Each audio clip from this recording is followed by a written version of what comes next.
다 함께 묵상하심으로 새벽 기도회를 하나님 앞에 올려드리겠습니다. 함께 기도합니다. 사랑의 하나님 감사합니다. 이 이른 아침 주님 앞에 다가갑니다.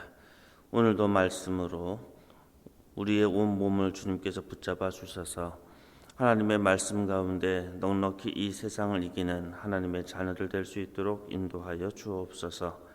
예수님의 이름으로 기도합니다. 아멘. 오늘 우리에게 주신 하나님의 말씀 베드로후서 3장 8절부터 13절까지 말씀입니다. 베드로후서 3장 8절부터 13절까지 말씀을 한 절씩 교독하도록 하겠습니다. 8절의 말씀 제가 먼저 읽습니다. 사랑하는 자들아, 주께서는 하루가 천년 같고 천년이 하루 같다는 이 한 가지를 잊지 말라. 주의 약속은 어떤 이들이 더디다고 생각하는 것 같이 더딘 것이 아니라 오직 주께서는 너희를 대하여 오래 참으사 아무도 멸망하지 아니하고 다 회개에 이르기를 원하시느니라. 그러나 주의 날이 도둑같이 오리니 그날에는 하늘이 큰 소리를 떠나고 물질이 뜨거운 불에 풀어지고 땅과 그 중에 있는 모든 일이 드러나리로다. 이 모든 것이 이렇게 풀어지리니 너희가 어떠한 사람이 되어야 마땅하냐. 거룩한 행실과 경건함으로 하나님의 날이 임하기를 바라고 간절히 사모하라. 그날에 하늘이 불에 타서 풀어지고 물질이 뜨거운 불에 녹아지려니와 우리는 그의 약속대로 의가 있는 곳인 새 하늘과 새 땅을 바라보도다. 아멘. 오늘도 말씀의 은총이 저와 여러분에게 함께하기를 소원합니다. 사도 베드로는 하나님의 백성들을 향해서 사랑하는 자들아라고 또 이야기합니다. 우리가 지난 월요일 날 이 사랑하는 자들아라는 표현이 서신서에서 많이 나오고 이 말씀을 통해서 우리는 사람은 믿음의 대상이 아니라 사랑의 대상이 되어야 된다라는 이야기를 함께 나누기도 했었습니다. 특히 이제 거짓 교사가 판을 치고 있었던 초대교회 그 현실 속에서 그리고 거짓 교사들은 예수님의 그 재림이 더디어지고 있다라고 비판하고 하나님의 재림이 이제 없는 것처럼 살아가는 거짓 교사들이 있는 그 상황 속에서 베드로는 약속 가운데 거하는 하나님을 자녀를 향해서 이야기합니다. 너희는 사랑받는 존재다. 사랑하는 자들이다. 그렇게 이야기하고 있습니다. 이것은 거짓 교사와 잘못된 교리와 잘못된 종말론이 가득했던 그 시대에 하나님의 백성들을 향해서 외치는 베드로의 사랑의 외침이었습니다. 그리고 이 외침은 하나님의 자녀들은 하나님의 그 사랑의 언약 안에 살아가는 백성이다라는 그러한 언급이기도 합니다. 마치 이 당시 거짓 교사들은요, 하나님께서 없는 것처럼 하나님의 창조와 그리고 창조된 이 세상에 대한 하나님의 보전, 그리고 잘못되고 죄에 대해서 하나님께서 심판하신다는 이 사실에 대해서 잊고 있었습니다.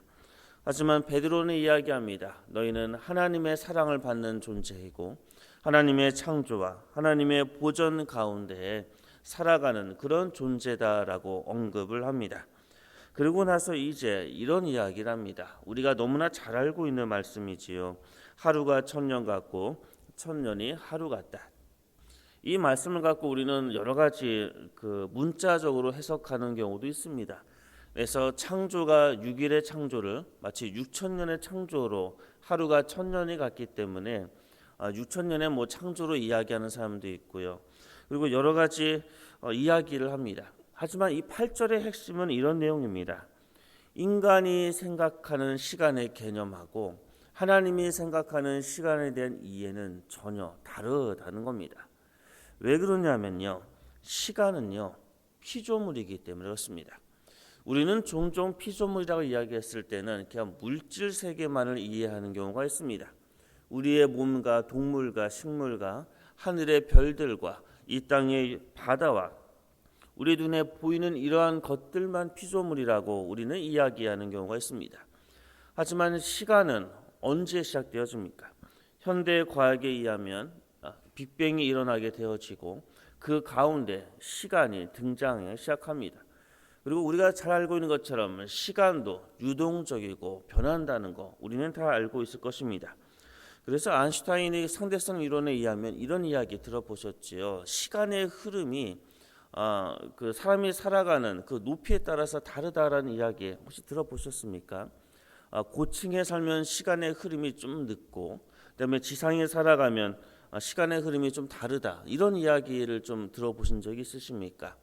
현대 과학에 의해서 이미 증명된 똑같은 시간을 살아가지는 않는다라는 것은 이미 증명된 겁니다.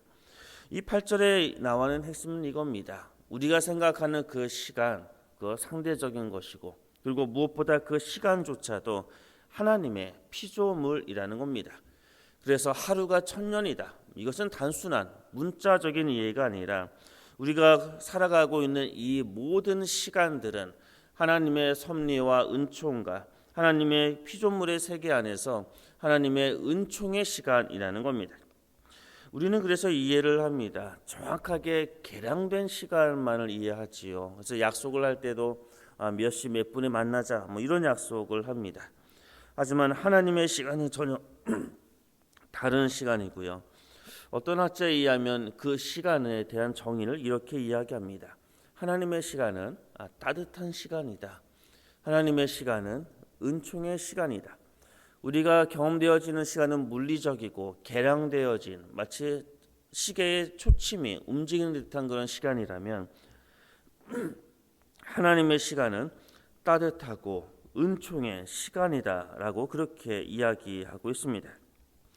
물리적인 시간이 아닌 하나님의 시간, 그리고 우리 주님께서는 저와 여러분이 하나님의 시간 안에 살아가기를 소원합니다. 그리고 그 시간 안에 살아가고 있는 바로 인간과 사람과 그리고 여러 가지 구원의 사건에 우리 하나님께서는 집중하십니다. 그렇기 때문에 우리는 종종 성경을 읽을 때 그런 경험을 해보셨지요. 성경은 시간 순서대로 써져 있지 않습니다. 큰 틀거리 안에서는 이게 하나님의 말씀이 시간의 순서대로 써져 있는 것처럼 보여지지만 우리가 사무엘서를 읽거나 또는 열왕기상 역대기를 읽게 되어지면요, 결코 그 시간의 순서대로 성경이 기술되어 있지가 않습니다. 그래서 우리가 사사기가 21장에 끝나는데요. 사사기의 21장의 내용은 사실 사사기 초기 시대 때 일어난 사건을 기록한 것이 사사기의 마지막에 써져 있습니다. 이렇게 성경은 시간적으로 우리가 생각하는 물리적인 시간에 의하면 뒤죽박죽이 되어져 있습니다. 뒤죽박죽이 되어져 있다는 이 사실이 성경이 역사적인 근거가 없다라는 것을 우리에게 이야기해 주는 것이 아니라 하나님의 시간이 다르다는 겁니다. 하나님은 구원의 시간, 은총의 시간, 사람에게 집중하는 그러한 시간의 개념으로 바로 시간에 대한 이해를 갖고 계시다. 바로 그런 말씀입니다. 오늘 8절에 나타나고 있는 이 말씀. 근데 이 말씀에 우리가 더욱더 기억해야 될 것은요, 바로 이 구절입니다. 이 한 가지를 잊지 말라. 특히 우리가 함께 읽었던 8절과 9절과 10절에서는요, 잘못된 종말론에 대해서 올바른 종말에 대한 이해를 우리에게 전해줍니다. 그리고 이 8절에서 나타나는 종말론에 대한 첫 번째 이해는 시간이 하나님의 피조물이니 하나님의 이 종말 심판은 전적인 하나님의 주권이라는 것입니다. 그리고 그것을 바로 이 한 가지를 잊지 말라라는 이 말로 강조하고 있습니다. 이 한 가지라는 이 단어는요, 원래적으로 이야기하면 하나 곧 이것을 잊지 말라는 겁니다. 아주 강조하는 표현입니다. 그리고 잊지 말라는 이 표현은요, 원문전에 의하면 외면하지 말라는 겁니다. 그래서 이것을 원래 헬라어의 원문으로 직역을 한다면 이렇게 이해할 수가 있습니다. 하나 곧 이것 외면하지 말라라는 겁니다. 거짓 교사들은요, 하나님의 여러 가지 말씀 중에서 선택적으로만 바로 그것을 기억합니다. 그리고 자신의 마음에 들지 않는 말씀은 외면합니다. 그런데 사실 저와 여러분도 그렇지요. 하나님의 말씀을 읽을 때 좀 마음에 들지 않으면 그냥 넘어가 버리고 혹시 외면하고 있지 않으십니까? 하지만 지금 베드로는 이야기합니다. 그렇게 선택적으로 하나님의 말씀을 읽고 기억하는 것이 아니라 하나님의 말씀을 하나로, 온전한 하나로 결코 외면하지 말라는 겁니다. 특히 하나님의 재림에 대해서 주님의 재림, 심판은 반드시 있을 거니까 그 사실 결코 외면하지 말라는 것입니다. 그리고 나서 이제 바른 종말에 대한 두 번째 이해가 9절에 나옵니다. 그것은 왜 하나님의 종말이 빨리 이루어지지 않고 있느냐라는 대한 이유입니다. 이 당시 사도들은 예수님의 재림이 자신이 살아생전 이 땅 안에서 살고 있을 때 재림이 될 것이라고 사실 그렇게 이해를 하기도 했습니다. 하지만 그 재림이 마치 지체되는 것처럼 보여집니다. 그리고 그 이유에 대해서 9절에 의하면 세 가지로 생각을 합니다. 그것은 하나님의 은혜와 자비라는 겁니다. 그리고 또 다른 이유는 인간들이 죄를 짓고 있기 때문에 그렇다는 겁니다. 그리고 또 한 가지는 창조주의 의도가 있다는 것입니다. 우리 하나님께서는 창조주의 그 의도는 창조는 결코 심판과 멸망이 목적이 아닙니다. 창조의 목적은 복을 주기 위하여 바로 하나님의 그 놀라운 은총의 시간을 살아내기를 원하시는 것이 바로 창조주의 의도였습니다. 그런데 아담 이후로 인간은 죄를 짓게 됩니다. 그래서 하나님께서는 끊임없이 죄를 짓는 인간을 향해서 기다리십니다. 다시 돌아오고 회개하고 하나님의 은총의 시간을 살아내도록 기다리고 계십니다. 그러다 보니까 바로 주님의 재림이 지체되고 있다는 겁니다. 이것을 오늘의 말로 이야기한다면 이렇게 이야기할 수 있겠지요. 오늘 주님께서 오신다면 저와 여러분이 구원의 그 자리에 동참할 수 있을지 우리는 사실 굉장히 조심스럽습니다. 그것은 저와 여러분이 오늘도 죄를 짓고 우리의 어제도 죄를 지었었고 내일도 우리는 때로는 죄를 지을 수 있기 때문에 그렇습니다. 하지만 우리 주님께서는 끊임없이 기다리시고 하나님의 시간에 우리가 살아가기를 원하시는 우리 주님께서 기다리시며 우리로 하여금 하나님의 거룩한 구원의 사역에 동참하길 원하시고 계십니다. 그리고 종말에 대해서 이제 10절에서요. 세 번째 내용은 이런 내용입니다. 주의 심판은 확실할 것이다 라는 내용입니다. 그래서 주의 날이 도둑같이 오리라라고 이야기하고 있습니다. 도둑같이 온다는 것, 전혀 예상하지 못했던 그 시점에 하나님의 그 심판과 종말은 반드시 온다는 겁니다. 그래서 8절부터 10절까지의 내용의 핵심은 하나님의 종말은 전적인 하나님의 주도권에 있고 마치 종말이 더디어지게 느껴지는 것은 하나님의 은총 때문이고 그리고 그럼에도 불구하고 하나님의 종말은 반드시 확실하게 올 것이다 라고 선언하고 계십니다. 그리고 11절부터 13절까지는 이러한 바른 종말론을 갖고 나서 우리가 어떻게 살아가야 되는가 그 내용이 11절부터 13절까지 우리에게 전해주고 있습니다. 11절의 말씀은 이렇습니다. 이 모든 것이 이렇게 풀어지리니 너희가 어떠한 사람이 되어야 마땅하냐. 이런 종말에 근거해서 우리가 어떠한 사람이 되어야 하느냐라고 지금 질문하고 있습니다. 내용은 이렇습니다. 12절을 보시면 하나님의 날이 임하기를 바라고 간절히 사모해라. 그리고 13절을 보시면 우리는 그의 약속대로 의가 있는 곳인 새 하늘과 새 땅을 바라봐라. 바로 그렇게 살아가라는 겁니다. 바로 간절히 바라보고 사모하고 새 하늘과 새 땅을 바라보고 그렇게 살아가라는 겁니다. 하늘을 바라보라는 것입니다. 그런데 그 바라본다는 것 좀 추상적이지요. 새 하늘과 새 땅을 바라보면서 살아가는 것 물론 말은 좋은데 그러면 어떻게 하라는 겁니까? 그 내용이 사실 11절에 있었습니다. 다시 11절을 보겠습니다. 이 모든 것이 이렇게 풀어지리니 너희가 어떠한 사람이 되어야 마땅하냐 거룩한 행실과 경건함으로 라고 나와 있습니다. 우리가 종말론적으로 살아가야 됩니다. 종말론적인 신앙을 갖고 있어야 됩니다. 새 하늘과 새 땅을 바라보고 살아가야 합니다. 하나님의 그 날을 기대하고 사모하고 살아가야 합니다. 그런데 그럼 도대체 어떻게 살아가라는 겁니까? 그것은 우리의 거룩한 행실과 우리의 경건함이라는 것입니다.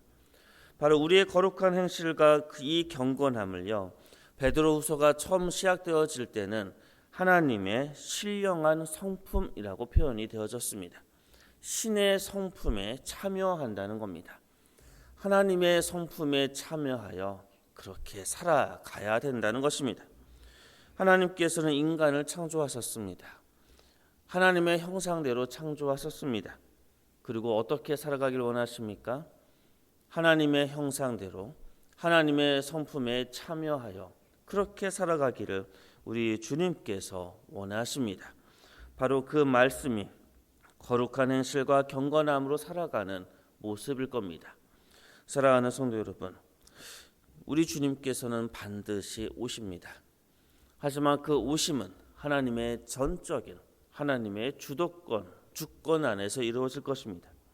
저와 여러분은 하나님께서 창조한 이 시간, 하나님의 시간으로 이야기한다면 은총과 하나님의 이 구원의 시간 안에 살아가면서 하나님의 성품에 참여하고 우리의 거룩한 행실과 경건함으로 살아가고 새 하늘과 새 땅을 소망 가운데 바라보고 사모하며 그렇게 살아가면 우리 주님께서 우리를 향하여 사랑하는 자들아, 바로 그렇게 말씀하실 것입니다. 오늘도 이 말씀에 의지하여 온전히 승리하는 주님의 귀한 백성 되기를 주님의 이름으로 축원합니다. 함께 기도하겠습니다. 사랑의 하나님 감사합니다. 오늘도 우리에게 주신 이 말씀 붙들고 살아가기를 원합니다. 때로 주님의 그 재림이 마치 오지 않는 것처럼 이 세상에서 우리의 뜻대로 우리 멋대로 살아가고자 하는 마음이 용솟을 때가 나올 때가 있습니다. 그럴 때마다 주님의 재림의 확실성을 다시 기억하게 하시고 주님께서 허락한 이 은총의 시간에 거룩한 행실과 주님을 향한 경건함으로 하나님의 성품에 참여하며 살아가는 주님의 자녀들 될 수 있도록 인도하여 주옵소서. 예수님의 이름으로 기도합니다. 아멘. 주님이 가르쳐 주신 기도로 새벽 기도회를 마치겠습니다. 하늘에 계신 우리 아버지, 아버지 이름을 거룩하게 하시며 아버지의 나라가 오게 하시며 아버지의 뜻이 하늘에서와 같이 땅에서도 이루어지게 하소서. 오늘 우리에게 일용할 양식을 주시고 우리가 우리에게 잘못한 사람을 용서하여 준 것 같이 우리 죄를 용서하여 주시고 우리를 시험에 빠지지 않게 하시고 악에서 구하소서. 나라와 권능과 영광이 영원히 아버지의 것입니다. 아멘. 오늘도 주님의 말씀을 기억하며 함께 기도하기를 원합니다. 하나님께서 우리에게 베풀어 준 이 은총의 시간에 하나님의 성품을 닮아가는 주님의 사랑받는 하나님의